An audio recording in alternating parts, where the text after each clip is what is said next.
Me chamaram Neila Alves Ferreira.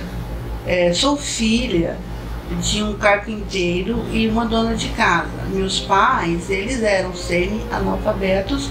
Minha mãe, vamos dizer a verdade, era completamente analfabeta. Nasci em uma casa no interior do Paraná, na cidade de Londrina, uma casa de piso de chão, fogão a lenha e um poço. Me recordo muito vagamente tanto do fogão a lenha, quanto desse piso de chão, quanto do poço, que era onde a gente tirava a nossa água para beber.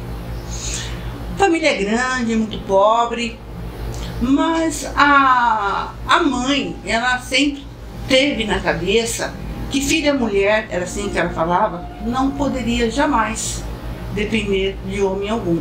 Na cabeça dela, era muito importante que suas filhas estudassem, muito embora ela mesma nunca tenha estudado. Passou-se o tempo, com 10 anos de idade eu comecei meu primeiro emprego. Não era lá uma coisa muito boa de se fazer, porque eu trabalhava numa fábrica que embala essas coisas que a gente usa na nossa casa, cravo da Índia, canela, e fiquei um tempo lá. O que me deu basta nesse emprego foi o dia que eu precisei embalar pimenta do reino.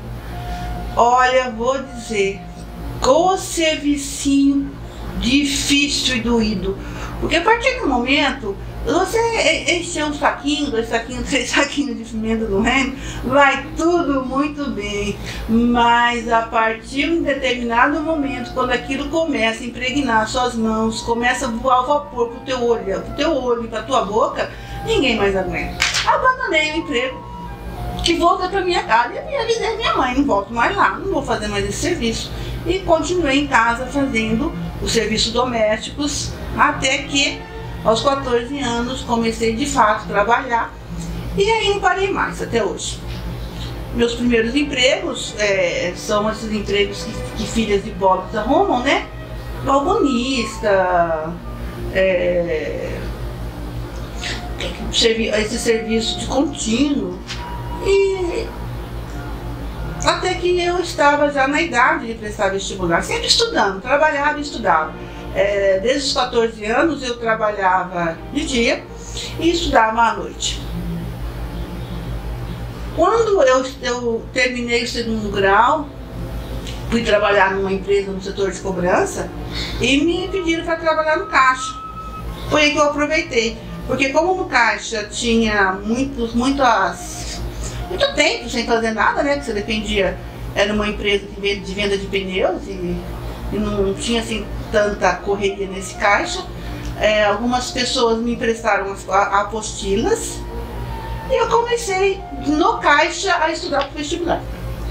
Eu iria fazer o vestibular de Direito e muito embora antigamente o ensino, tanto o ensino primário como o ensino médio, ele era um ensino muito bom e você conseguia com isso ter uma base muito boa, mas mesmo assim, para você entrar, para você passar no vestibular, onde a concorrência é muito grande, ainda mais na faculdade que eu ia fazer, e fiz depois, que era a Universidade Estadual de Londrina, era bem complicado para você conseguir passar. Estudando no caixa trabalhando e estudando ao mesmo tempo, no caixa dessa empresa, eu entrei para a Faculdade de Direito em 1980. E sempre trabalhando e estudando, colei grau terminei o curso em 1984 e em seguida me casei e mudei aqui para o estado de Mato Grosso do Sul. Aqui no estado de Mato Grosso do Sul, advoguei por 1 ano e em seguida fui morar em Dourados, onde morei por 8 anos. Lá em Dourados nasceram meus 3 filhos. E lá em Dourados foi nessa época também que eu descobri a Defensoria Pública do Estado, porque eu eu tinha acabado de me formar, vim para Dourados e fui procurar um lugar para mim fazer um estágio, porque como eu estudava e trabalhava, eu não fiz estágio. E me indicaram a Defensoria Pública, ninguém me conhecia, então ninguém iria me aceitar como estagiária. Aí me indicaram a Defensoria Pública e fiz estágio lá. E comecei a conhecer um pouquinho dessa instituição, que lá no Paraná não tem. Até hoje a Defensoria Pública no Paraná é muito incipiente. Fiz meu estágio ali e em seguida, quando abriu o concurso, eu prestei o concurso e entrei para a carreira. Trabalhei, em primeiro lugar, trabalhei na cidade de Rio Brilhante. Na época, Rio Brilhante não tinha asfalto, não tinha nada. Ia de ônibus para lá, quando você descia, colocava o pé para fora do ônibus, já era no barro, né? Era um barrão lascado, uma terra vermelha. E assim fiquei por um ano lá, depois morando em Dourados.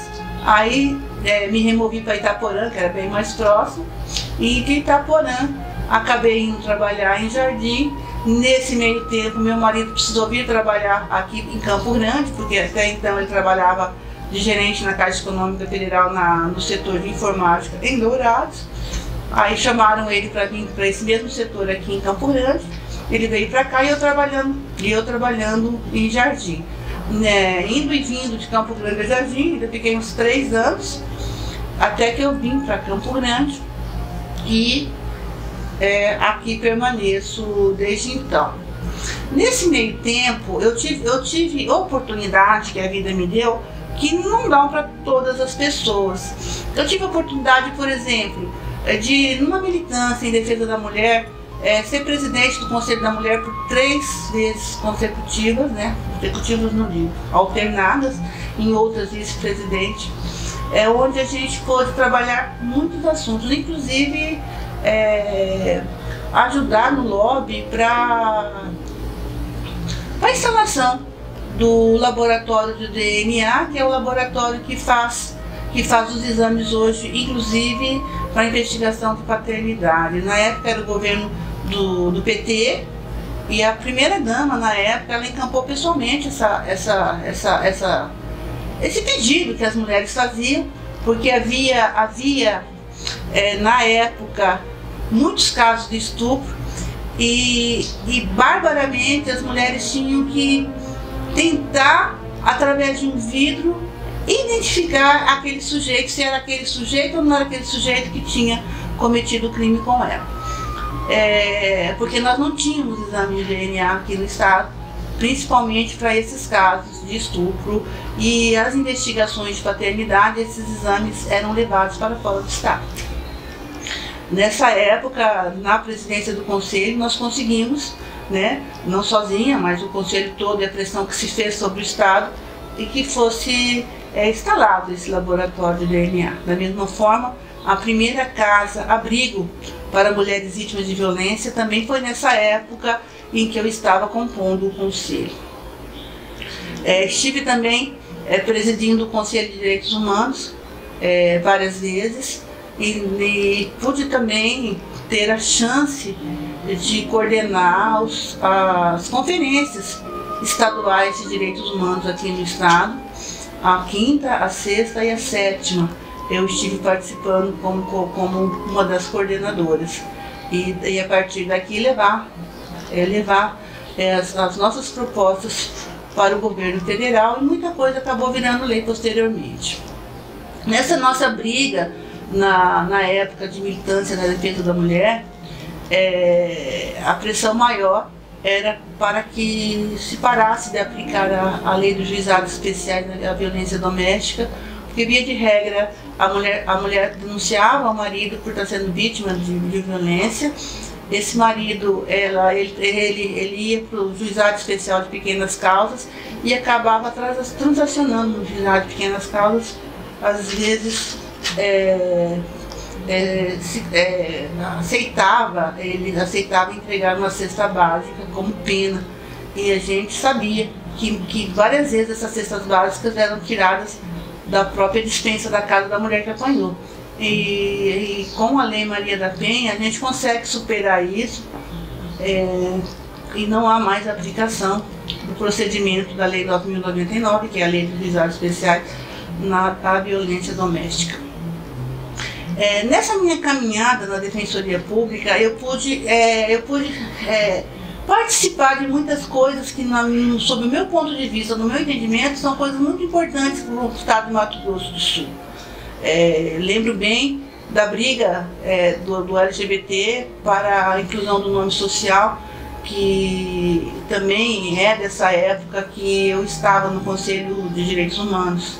Também a questão da própria união estável entre casais do mesmo sexo, que o primeiro casamento coletivo que houve no Mato Grosso do Sul mesmo para sedimentar, para mostrar para as pessoas que o amor ele não tem sexo, ele não tem orientação sexual. Amor é amor e não importa para nós quem é que se ama, a gente tem que respeitar. E que aos casais homossexuais é possível também, é direito também o casamento. Nesse sentido, junto com alguns órgãos do Estado, a Defensoria Pública, sob minha coordenação na época, nós realizamos o primeiro casamento coletivo em Mato Grosso do Sul, de pessoas do mesmo sexo. Foram 22 mulheres se casando.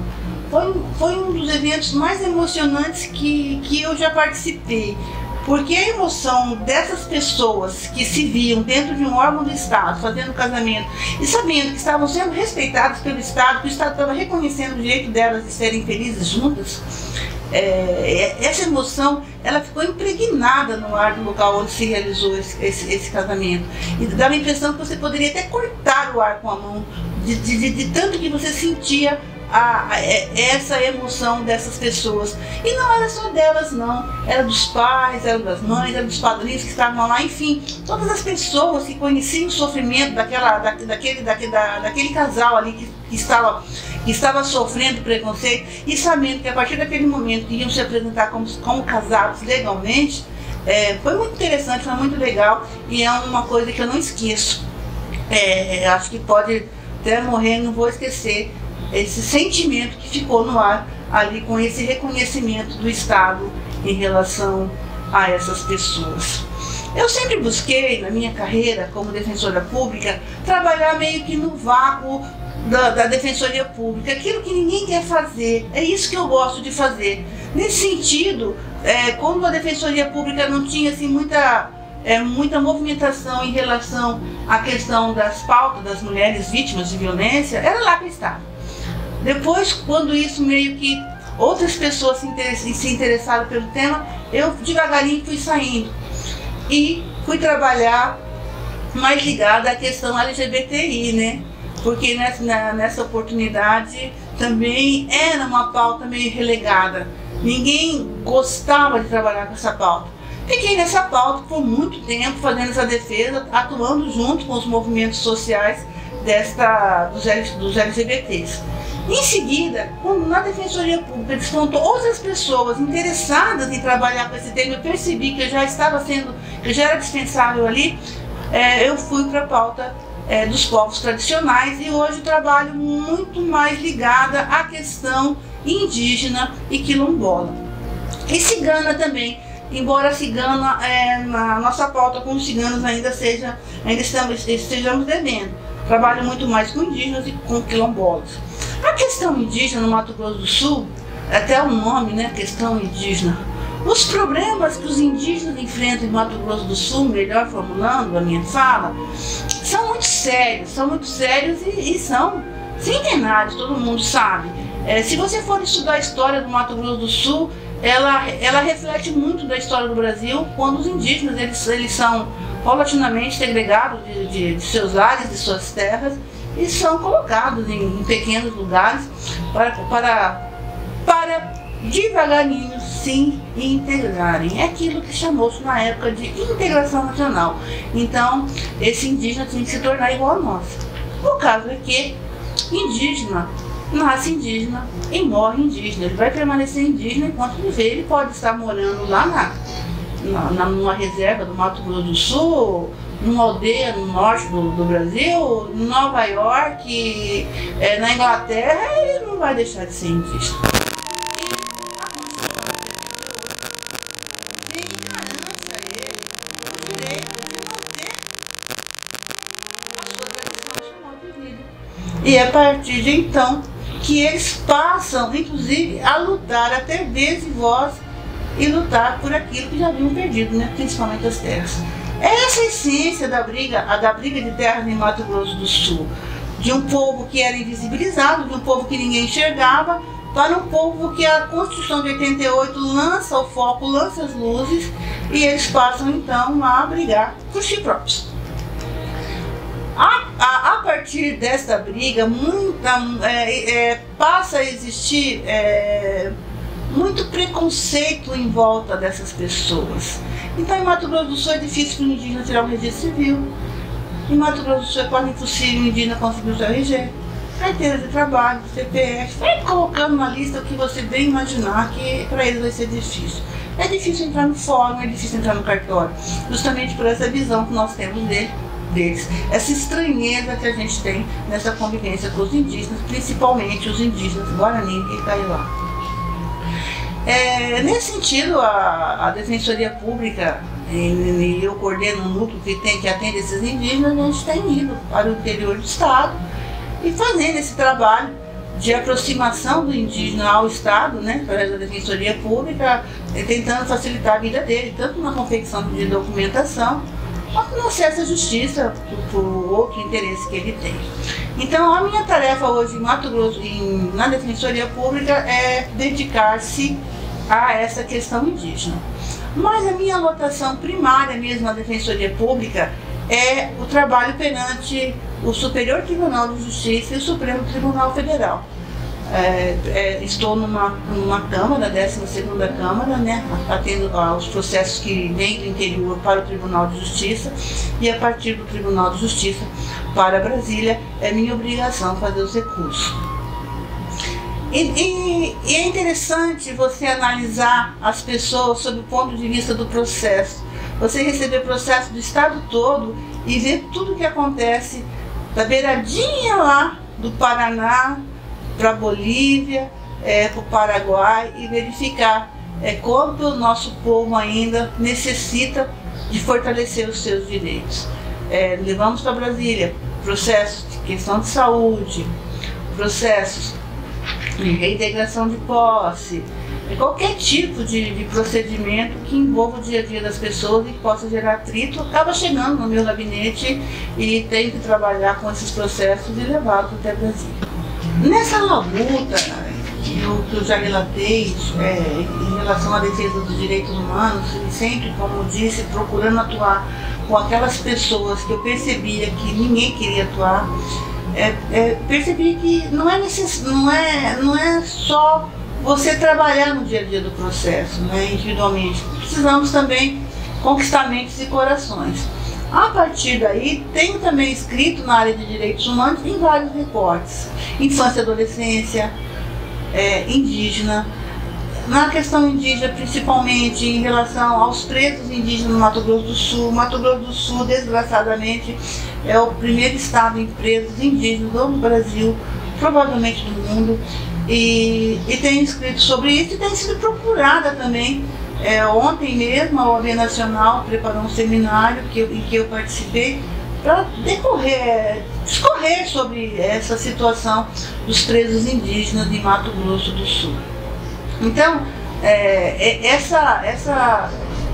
essa minha tentativa de ser escritora, de escrever sobre direitos humanos, tem muito a ver com essa necessidade que a gente tem de pontuar em todos os lugares possíveis que todos somos iguais e apesar de iguais, somos obrigados, todos nós, a respeitar as diferenças daqueles que não são tão iguais assim. Somos iguais em direitos, mas essa igualdade ela deve ser compensada pela diferença no modo de ser de cada um de nós.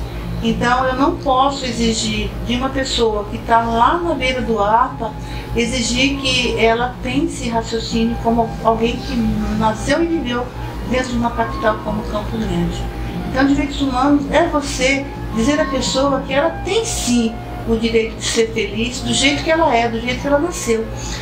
Seja ela branca, seja ela não branca, seja ela indígena, seja ela não indígena. Então, tenha lá a orientação sexual que ela tiver ter, tenha a religião que ela tiver ter, que ela quiser ter, que na realidade todos nós temos o direito à felicidade. E quando se fala em defesa de direitos humanos, nós estamos querendo dizer que todos temos o direito de ser felizes. É isso que é direitos humanos. É dizer, dentro daquilo que você não estiver fazendo mal para ninguém, que você não estiver prejudicando ninguém, você pode ser o que você quiser. Você tem o direito de buscar a sua felicidade. Então é nesse sentido que normalmente o que eu escrevo tem ligação a pontuar esse direito de viver bem, viver feliz, viver com saúde, né, do direito de manter saúde, viver dentro de sua comunidade, dentro da sua casa, com a sua família, ter um nome, ser respeitado pelo nome que tem, ser respeitado por aquilo que a pessoa é.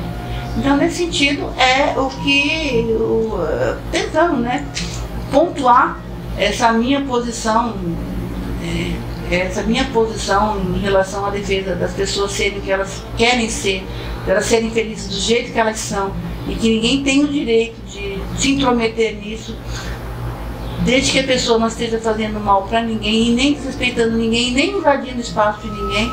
Ela tem o direito de ser feliz, ela tem que ser feliz do jeito que ela é. Ninguém tem o direito de interferir na vida de ninguém para ditar para essa pessoa ou para ditar para essa pessoa o que ela tem que ser ou como ela tem que ser. Quem decide isso é ela própria. Na realidade, eu não tenho uma técnica em relação a isso. O que eu escrevo decorre daquilo que eu observo, daquilo que eu vejo no meu dia a dia, daquilo que me chama mais atenção e daquilo que me incomoda. O que me move normalmente é o incômodo e a indignação. Aquilo que me incomoda demais, aquilo que fico indignada é sobre aquilo que eu vou escrever. Então não existe uma técnica muito específica. Eu sou formada pela Universidade de Londrina, que é considerada uma universidade muito boa, ela é uma das melhores do Brasil. Mas desde que fui formada, eu participei de centenas de cursos sobre os mais variados temas e ainda participo. Fiz o meu mestrado na Universidade de São Paulo, na Universidade Autônoma de São Paulo, FADISP. E pretendo, quando me aposentar, ainda fazer um doutorado na Espanha ou em Portugal. Só não fui ainda porque eu acho que ainda faço falta aqui no trabalho que eu faço, que ainda não encontrei ninguém que faça, principalmente lidando com os indígenas. Mas assim que eu puder me aposentar, já tenho tempo para isso, assim que eu puder me aposentar, a ideia é fazer esse doutorado, complementar a minha educação com um doutorado na Europa, principalmente nessas faculdades que tenham essa verba mais de direitos humanos. Na realidade, o que eu estou dizendo aqui é que eu faço contraponto. Não é fácil, porque é mais fácil você aderir ao status quo. Aderir ao status quo é muito fácil. Então você vai na onda, você vai fazer tudo aquilo que estiver na onda e vai escrever sobre aquilo que está na onda. O que eu estou dizendo aqui é outra coisa.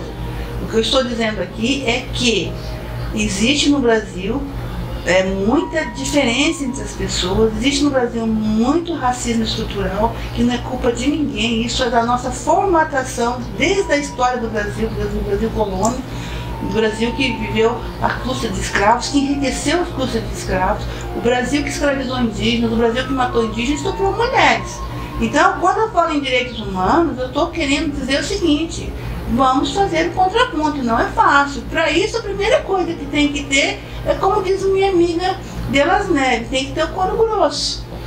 Porque, infelizmente, não são todas as pessoas que entendem essa postura nossa de querer justamente mexer naquilo que todo mundo acha que está certo, mas na realidade está errado. Por exemplo, por que uma pessoa do mesmo sexo não pode se casar? Por que ela não tem esse direito de se casar? Não tinha, porque agora tem, depois de muita briga tem. Por que essa pessoa ela não tem o direito de ter o nome que ela quiser? Por que não tem?